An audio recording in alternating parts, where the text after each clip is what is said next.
Come out and spook up a deer. How about that? Where'd he go? Huh. I don't know. We're getting ready to hit the road. Fireball sitting at the house. Got old Rocky and the girls' troop trailer and the problematic boys' troop trailer up there.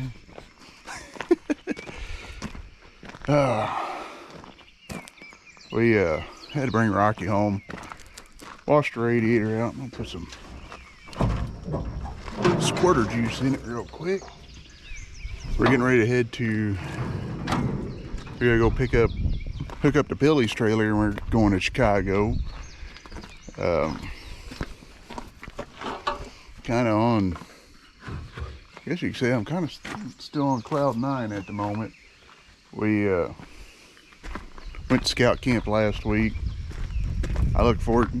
Went to it one time, and I looked forward to it the time I got to go the first time, and was looking forward to it this time. We already got next year's date set, so I'm already looking forward to that too. See, this old beater starts up. Ain't been started in over a week. Oh, we got life. Also,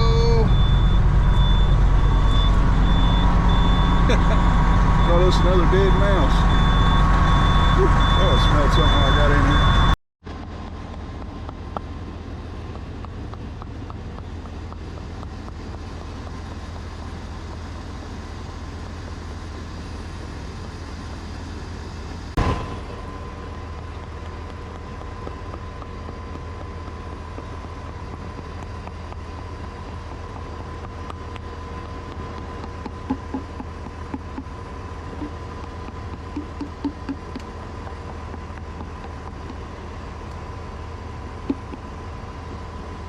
Believe it or not, against popular belief by some of the old timers, it doesn't take a lot of grease on your fifth wheel to do what you need to do. Matter of fact, if you can over grease it, and you're pretty much just wasting your time by putting it on there, because as soon as you slide that trailer up on there, that grease is going to come off anyway. You just want to know to where when you hook up, the trailer's going to get a nice smooth coating. And you really don't even have to, go all the way up around the horn. Just, a nice coating is all you really need. I guess let's see if I can remember how to drive this thing. This is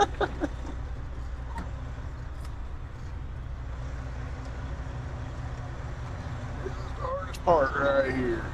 Now this little section. Oh, lots of room, lots of room.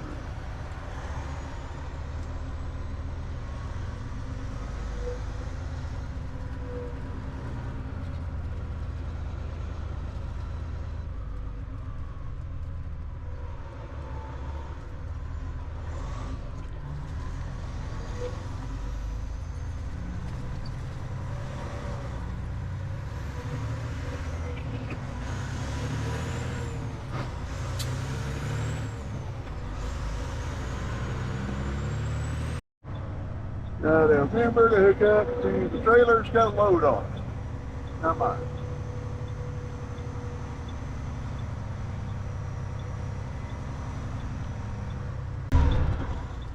Nice about the other two trucks, they can drop their bags and I don't have to worry about much.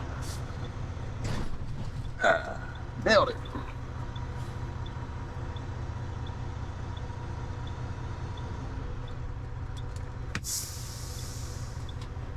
You guys can kind of see the grease on the front. Like I said, it don't take a lot of grease when you grease your fifth wheel. A little bit goes a long ways. Like I said, when you hook up, most of the time you're going to push half of it off anyway. So break the myth of you got to coat that thing like a cake. It's real light coating. Well, we're just about up here finally. Stop once, use the bathroom, but other than that, we've been trucking straight along. Kind of through the trees. I know you guys can't really see, but this is the first time in a long time looking that direction that I can see the Chicago skyline. Well, I sure wish I was at camp right now. Let this traffic clear out so I can make a right-hand turn without taking out a light pole or a curb or homeless guy or anything like that. Happy? Yeah, I guess we're waiting.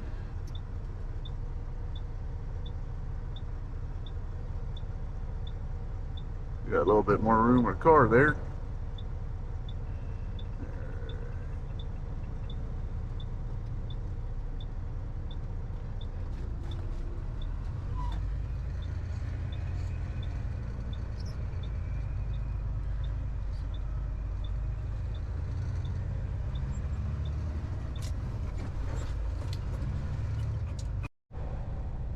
We got loaded up.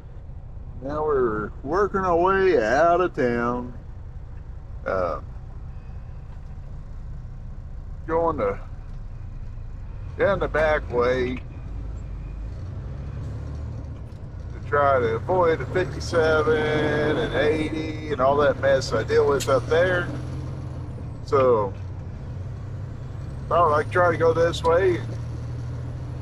There's about 500,000 red lights on this road. I don't know if I'm really saving time or what, but I'm going places. I guess that's all that counts. I'm gonna tell you guys, I am beat. We got loaded, was heading down the road, and I was planning on making it to K&H truck stop, which accomplished that goal. But I was getting tired by the time I got here. Last week was a long week. Well, I can't really say it was a long week. It went by really quick. But getting up at 6 o'clock every day and then not going to bed till at least midnight, just about every night, it took its toll. I want to tell you, as exhausting as scout camp was for me, especially this year, it seemed like, I don't know what the deal was. It seemed like last year I was able to go to bed about, it got dark real quick. Seemed like last year we went to bed about 10, 11 o'clock every night, and didn't really bother me much. But it just, like I said, it just seemed like every night it seemed like it was a midnight night. We went to midnight, except for the night that I got called out for OA, in which I went and slept in the woods. That piece of, is that just a bulge? But went out and slept in the woods. Part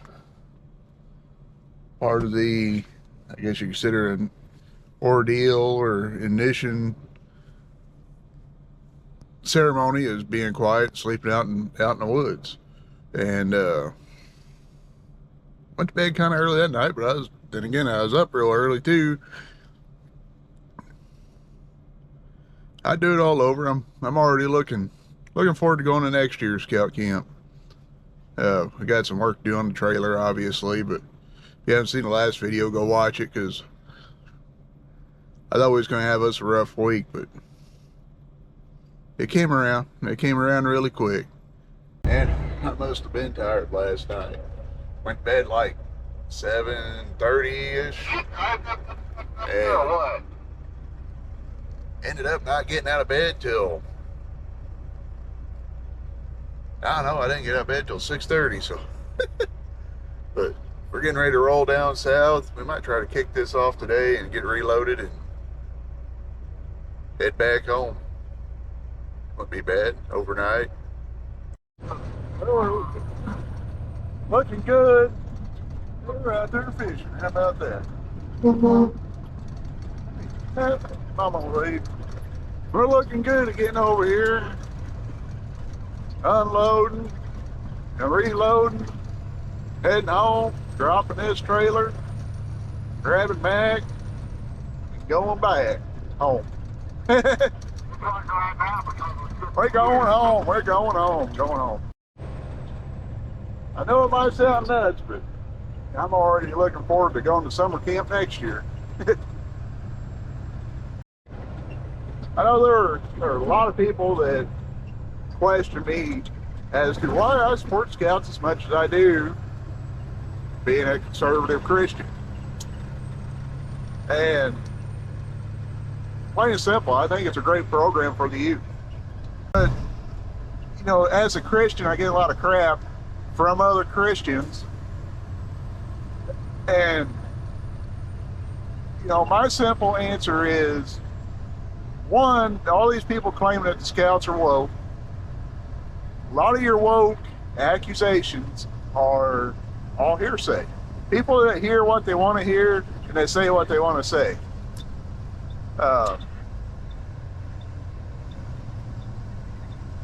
Truth is, it's a program teaching the youth how to be leaders in our society and how to live in our society, how to work with others in our society. People aren't like them. People might be different. Not everybody's a Christian in America. Not everybody's straight. But at the end of the day, you know, as a Christian, as a believer in Jesus Christ, as a conservative Christian, we were told that we're supposed to love our neighbor. So Jesus says we're supposed to love our neighbor, and Scouts are supposed to be respectful. There's no limitations in either one saying who we're supposed to love or who we're supposed to be respectful to. Something else I hear a lot of people say that, and they're based, they say this basing off of the sexual abuse allegations of the past, saying that the Scouts allow pedophiles in. Well, you know, things happened in the past. They learned from it. Now scouting requires every leader, every adult leader, to take youth protection training. And everybody goes through. Matter of fact, they do several background checks a year on everybody, all the leaders. But the youth protection training that we had to take, I mean, it's a pretty thorough ordeal. But most of your youth organizations are requiring their leaders to take the same training that we had to take. The BSA has set the standard on youth protection training. And if you don't feel safe, you know, that don't make you feel safe. I'm going to tell you, it's not 100% foolproof. But if you don't feel safe with that, I highly encourage you to, you know, and I say this because I'm strong. I feel strong about this program. I believe it is a great program. But I'm going to tell you, if you're not safe with leaving your kid alone with strangers for a while, which we're required for 2D leadership at all time, and if you're got a girl that joins a girls troop, and there has to be at least one female leader around at all times. But if that's not enough for you, I've got the buddy system. But if that's not enough for you, I encourage the adult to sign up and become an adult leader. They too have to go through the youth protection training, and they too can go out on campouts at that point. You know, you just can't let, dad ain't coming to camp if he's not a leader. So here's what I gotta say to cover all my rant is, one, don't just go off of what the news says. They're only going to give you just enough to either make you say yay or raise a big fuss. Two, research. Do a little bit of research. It's not hard to do nowadays. I mean, most people have a cellular device that within seconds you can have Google, Yahoo, whatever search engine that you like to use. You can jump right on it, usually on your phone, and within seconds have answers that you're looking for. 3, get involved. You want to know what's really going on? Get involved. Or get in touch with somebody that is involved. There's so, like I said before, so much information, you're just going to get just a little tidbit. And then you're going to get a bunch of hearsay. You know, my buddy Timmy was in Scouts 35 years ago. He's saying this. Well, is Timmy involved in Scouts right now? Does he know what's really going on right now? It ain't what it used to be. I was in Scouts 25, 30 years ago. Once again, are you involved now? If you're not involved, you don't know what's going on. You know, you can say it's not what it was 30 years ago, whatever. It's not what it was 5 years ago. I'm going to tell you that right now. The program is continually changing to meet the needs of the youth, to become young adults, to get out in the world and not be dependent on mommy and daddy. It is continually changing. If it was the same program it was 30 years ago, these kids wouldn't make it in today's world. I mean, even the schools are changing their methods. But when it comes down to it, it's still a program pushing the kids, one, to become leaders in America, and two, it's just helping them learn life skills. Whether you believe it or not, there's no woke agenda. I'll tell you that from my own first-hand experience. There's no woke agenda. People can say what they want, but there's more woke programs out there that, you know, Scouts is teaching the kids, like I said, life skills. They're not pushing LGBTQ, LYZs, whatever. They're not pushing this, pushing that. They're teaching Scouts to become young adults. So, before I close out and go home for the 4th of July, I know some people are going to go out and say, you know, that Scout law don't say anything about a Scout have to be respectful. If you take the first part, which is made up of, let me see here, 1, 2, 3, 4, 5. Let me just throw you the first part of the Scout law. Forgive me, I have to read it because whatever reason, my brain scatters sometimes, but I'm going to read you the first part of the Scout law that I feel has to do with being respectful. That is, a Scout is trustworthy, loyal, helpful, friendly, courteous, kind, obedient. That, to me, the first section of the Scout law, to me, is about being respectful. The last part, which is being cheerful, thrifty, clean, and reverent, that's, you know, self-respect, I guess you could say. But it's all for, you know, you. I guess being cheerful and clean and stuff would benefit other people, but mostly it's to benefit yourself. So, but there's no limitations on who you're supposed to be respectful for. So my assumption is it's for everybody. Same with, you know, with Jesus saying, love your neighbor. There's no limitations to that.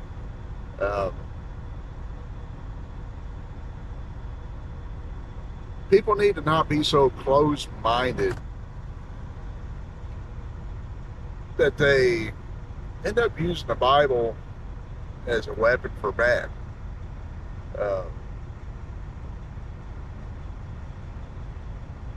It should be used for good.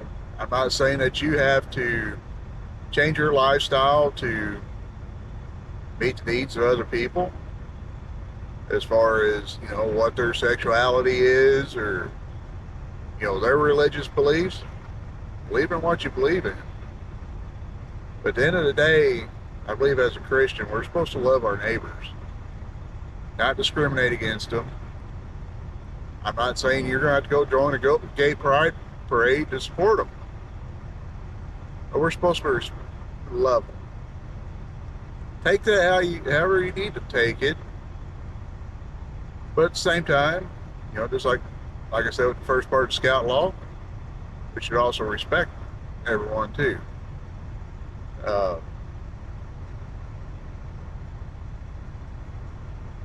So just throw my little tidbit out there. Like I said, I'm in scout mode, man. I'm ready to go back to camp. I really enjoy it. So, I encourage you, if you don't have kids involved with, if you got kids and they're not involved with scouts, I encourage you to get involved, get the kids involved, and as a parent, get involved yourself. I can't tell you enough how great a program I believe it really is.